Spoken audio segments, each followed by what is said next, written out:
এটা পুরা বিশ্বের মধ্যে নাম করা। এটা 10 কেজি মাছ আপনি টাইনা রাখতে পারবেন, গ্যারান্টি আছে। এটা সোজা হবে না, ভাঙবে না। আর এটার নাম করা বসি নাথুর বসি, নাথু। আমার বাবার নাম নাথু, তারপর বাবা তো মারা গেছে, এখন আমার নামে পরিচিত ভোলা। যখন বাংলাদেশ পার্টিশনের মধ্যে আসলো না এখানে বাংলাদেশে, ওই সময় তো পাকিস্তান ছিল। তো এখন মনে করেন ওই সময় কোনো ব্যবসা ছিল না। তো আমার দাদা কইছে এই একটা লাইন জানি বসি বানাবো। দেখি চকবাজারে দোকান ছিল, চকবাজারে দোকানে বানায়া দিছে। তো ওই সময় বসি দাম কত দিয়ে? 6 আনা, 6 আনা, শুধু 6 আনা। আমার দাদা ভারতে কাজ করতো, একই ডিপার্টে ওস্তাদ ছিল, উনি আমেরিকান। তা আমার দাদারে খুব মানতো, খুব আদর করতো। তো ওই বেটা খালি বসি মাছ মারে, সময় পায়া মাছ মারে, বড় বড় মাছ মারে, নিজে বসি বানায়া। তা আমার দাদা দেখতে আছে কেমনে কি করে না করে। তো ওস্তাদ আমি ইংলিশে বলে, কিন্তু আমি বানাবো বলে, বানায় আমার দেখাবি, তাহলে আমি পাস করে দিব, তোর হাত কেউ ধরতে পারবে না। আমার দাদা বানাইছে, বহুত সাবসি দিছে, বলে তুমি আমার থেকে ভালো বানাইছো। তো এখন মানে কারণ আমেরিকান তো মারা গেছে, তো এখন আমার দাদা আমার বাবারে সাবসি দিছে। আমার বাবা বানাইছে নাথু, বলতে বলে যা তুই জীবনে কোনো কষ্ট হবে না, এটা দিয়ে তোর সংসার চলবে। আমি মরে গেলে, আমি যখন পর্যন্ত আসি কোনো সমস্যা, মরে গেলে এই আমার বাপ 120 বছর হয়েছে না। এটা ছোট জিনিস, খুব মূল্যবান জিনিস, খুব মূল্যবান।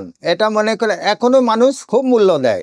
জন দোকানে খালি করবেন নাথুর বসি আছে লিব, আর করবেন নাই তাহলে লিব না। না স্টিল তার, ওই যে স্টিল তার আছে না, নবাবপুর থেকে কিনে নিয়ে আসি। তারপরে এটা কেমিক্যাল দিয়ে না, এটা হিট দিতে হয় আগুনে। আর কাঁচা থাকে, আগে কাঁচা থাকে, তাই হিট দিলে ওই কেমিক্যাল দিয়ে কয়লার মধ্যে দিয়া পাকা করতে হয়। হ্যাঁ, হাত দিয়ে, তো হাত দিয়া করে আবার টেম্পার দিয়া এই করছি, কমপ্লিট করছি। এইগুলি যে আছে না সোজা হয়। এটা ছোট মাছও ধরলে আপনার সোজা হয়। এটা 10 কেজি 12 কেজি মাছ মারবেন না, কিচ্ছু হবে না। এটা দিয়ে মানুষ কোনো জায়গা কম্পিটিশন হলে এটাই আমাদের অর্ডার দেয়। আজকে তো বহুত অর্ডার আইছে, ওই যে আপনার মতন বহুত লোক নিয়ে গেছে ছবি তুললা। এটা মানে 1500 টাকা 100, 200 এর দাম হইলে 3000 টাকা। হ্যাঁ, আরে আমার তো খানদানি, আমার ছেলের শিখাই দিছি, দোনো ছেলে আপনার মতন শিখা অল কমপ্লিট আছে, কোনো জিনিস বাদ নাই, যারা কোনো জিনিস একটা বাকি আছে এটা নাই। এখনো আমার থেকে ভালো বানায়, আমার থেকে, কিন্তু ওর ডিমান্ড আছে, ছেলের বড় ডিমান্ড আছে। এই বসি দিয়া মারছি না, মাছটা কিন্তু সাদা শেওলা আছে, ও শোলে শেওলা ভরা। আর মারছি যে বসি দিয়া যেখানে ভরা মারছি,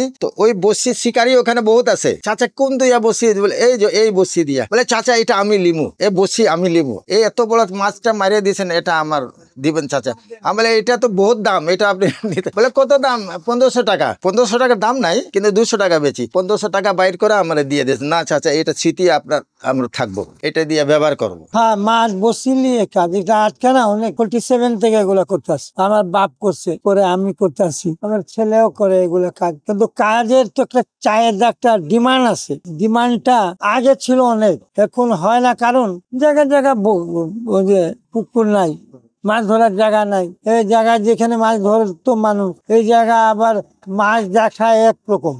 ওই সময় বসি বাড়িতে যায়, তো ওই সময় তো আবার এরকম মাছ খায় না, তাহলে মনটা খারাপ হয়ে যায় না? আমাদের চাহিদার কারণ আছে, আমাদের হাতের বসি পুরো বাংলাদেশে বানায় না, যে কারণে আমাদের হাতের চাহিদা বেশি আছে। মাছ বসি ধরার পরে ধার আছে, সাইজের মতন পায়, যে কারণে মানে বসির চাহিদা বেশি আছে। বাইরের বসি এত বড় বড় হয় না, অন্য সিস্টেম হয়, যার চাহিদা এত না।